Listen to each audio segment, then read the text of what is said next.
I'm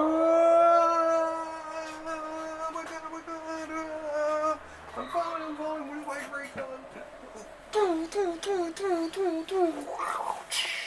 Oh, and my coat. Got my coat. Oh my god. And my hat too. Where am I today?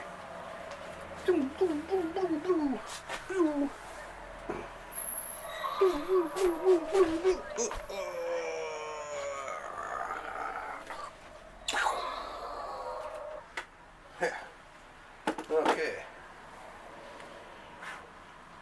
Welcome once again to In the Library of Graphic Literature with your host, Wallace Ryan. I'm here solo this week. There hasn't been a lot of comics out, so in terms of new books, so we're letting it pile up before we do, a full-on new episode. But this is a spotlight on Doctor Strange episode, and in particular on the Marvel Masterworks Doctor Strange. I actually shot a version of this, but the camera was out of focus and nothing seemed to be working for me today, so that's very, very sad. Anyway, let's get started. Of course, it starts with Volume 1, which is all Steve Ditko, and I love this. I love Ditko's work on Doctor Strange. Right? It has. He just had it. Doctor Strange was his character, right? Especially the origin episode is one of my favorite. Oh, look at this! Now, is that a splash page or is that a splash page? And Dormammu, one of the cooler villains out there. So yeah, Volume 1, truly an excellent book. Definitely worth picking up. Well, all 10 of these volumes that I have here are worth picking up. Of course, he continues on into Volume 2, but he's joined in Volume 2 by the last couple are done by Bill Everett, Marie Severin, Dan Atkins, and George Tuska. Yep. And they were serviceable enough, but they were not Steve Ditko. And I always say to people too, with Doctor Strange takes a special artist. So you don't have a special artist with something different, whatever. He just don't seem to work. Speaking of that, the special artist thing came along after a few fill-in issues. Gene Colan, Gene the Dean, as Stan would call him, and Gene, he got done. Okay, hang on a second. Okay, have a good night. Bye. Okay. Okay, see ya. Sorry, folks. Where's Luna heading out there?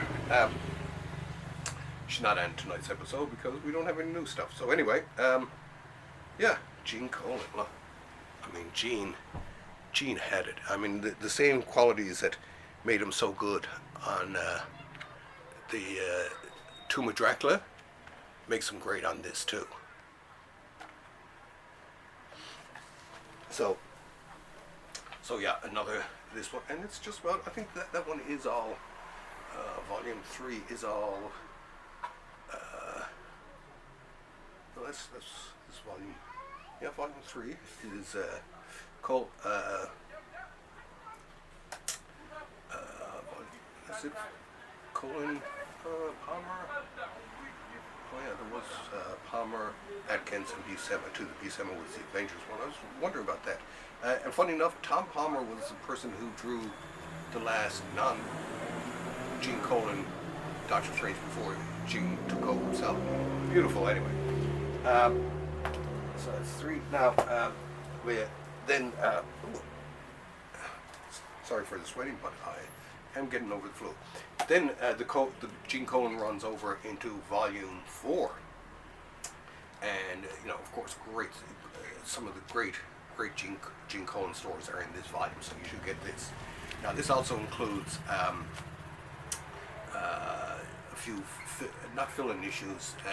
It gets cancelled, and after Gene, it goes to, like, there's a Submariner issue. There's Defenders, Jesus, no, Submariner, Defenders and the Hulk issue, yeah. And basically leading up to the Defenders by Severin Trimp and Heck. Meanwhile, back at Marvel Premiere, we have Barry Windsor Smith comes along with Stan Lee and revives the character after it is cancelled in its after the Gene Colan days. Here are some of the Gene Colan days. Look at that. I mean, come on. These are fabulous stories. I always loved the latter Colan. And then there's the Defender stuff. Then along came Barry Windsor Smith, and this is around the time where he really started to come into his own in terms of his style, right? So you look at that, it's beautifully done. Almost too bright in here now. But yeah, and then Brunner comes in, takes over from him. And then it's just a bunch of different people. There's Brunner, P. Craig Russell does something, there's even a Starlin and all that. And then we go on to Volume 5, where Brunner comes back and seizes complete control of Doctor Strange. And he has a few fabulous issues that finish off the run in Marvel Premiere. Goes up to number 14, and then they start with Doctor Strange number 1. Which of course is actually the first Doctor Strange number 1, because it started in Strange Tales. But Brunner's work, it was fabulous, especially the issue, I think it's 4, where he faces off against death. And it was, even as a kid, it just blew my mind, right? Great music. This was the issue. I can still remember reading this on a cot in our on a bunk bed in our family cabin, and just being blown away by it all. So Brunner did great, but then of course Gene Colan comes storming back. Now in this one too, he's inked by Chiaramonte and a few different other people. Let's see, what's this? Number 6 is, this is Gene Colan to about issue 18, I think it is, and then it's Alfredo Akela, I do believe, takes over. There's a few. There's also there's a issue of Tomb of Dracula thrown in with this. Was a crossover thing anyway. Gene Colan, Alfredo Akela, Rudy Nebrez, and P. Craig Russell's classic Doctor Strange Annual number 1. He redid this in another form, but I still like this one. It's so worth getting. But this whole book is great. This is a good one because, well, you got people like Rudy Nebrez and Alfredo Akela, who great artists in and of their own right too, taken over for a bit. Then we slough off into number 7, and here in number 7 we have a lot of Tom Sutton in this. Some Jim Starlin, even Milgrom, Kuperberg, and Gene Colan comes back on. That's right. So yeah, it starts out with this Jim Starlin. I thought Jim Starlin, I thought he was kind of cool. I thought he was a good fit for Doctor Strange. Definitely, right? And but Tom Sutton, oh my God, there's a few issues in here. Ernie Troy inks some in a couple of them, and they're not kind of my favorite. But then it's this issue, Doctor Strange number 30. If you get a chance, check this out. Just look at the opening page alone is really cool. Right? Sutton was one of the most underrated artists in the 70s and on. He did some great stuff, and he even did a cool one that I think P. Craig Russell was it. Or something like that. Anyway, worth seeing. And isn't it nothing worse than people playing music loud on the cars? It's just like, we don't want to hear it, right? Especially if it's bad music too. Okay, we're on to volume 8 here already. Volume 8, there's a bit of, starts off with a bit Gene Colan to 45. Then we have Kerry Gamble, Mike Golden, which is really good. Marshall Rogers, the Marvel Fanfare one, and just a bit of Sutton. So once again, there's a man thing thrown into there. Let's zip ahead here. Oh yeah, this was, I think this was the, yeah, this was the Mike Golden. That's a cool one. And then the Sutton What If.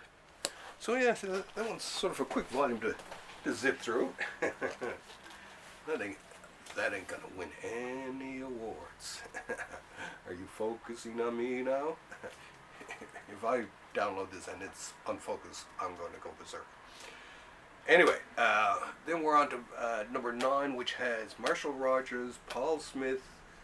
There's even a bit of Gene Colan in here, I do believe. Brent Anderson, Mike Golden. Oh God, who else? Mike Golden. Oh, Kevin Nolan and Charles Vest. Charles Vest. Now there's someone who does a great Doctor Strange. His style works perfectly with him. Like I say, the more unusual, the better.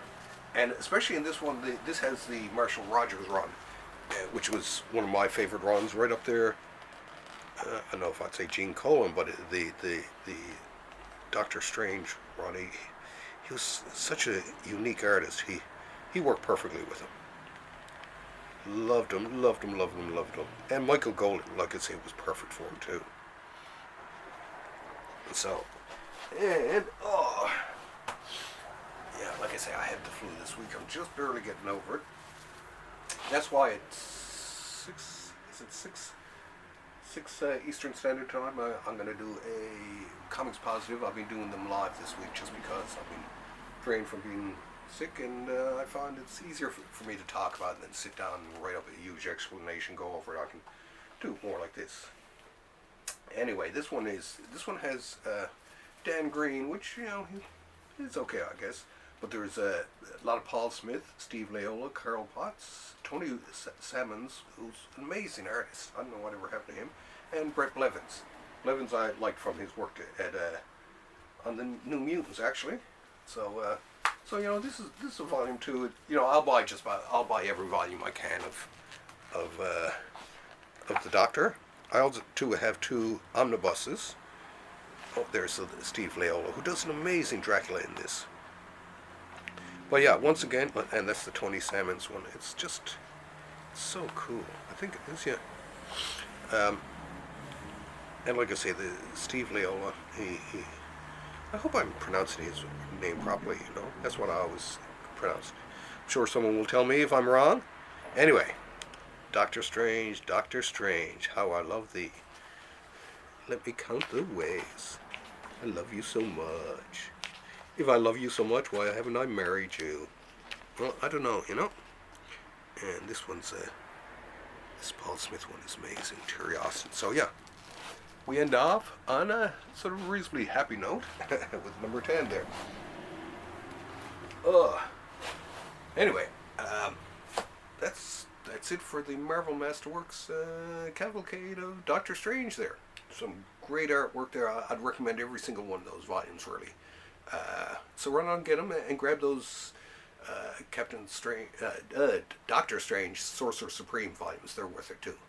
That being said, thanks for having me over, and I'll see you. I'll come back next week and do a fill-in one, even if we don't have a new book. You know, I'm missing hanging out with you folks.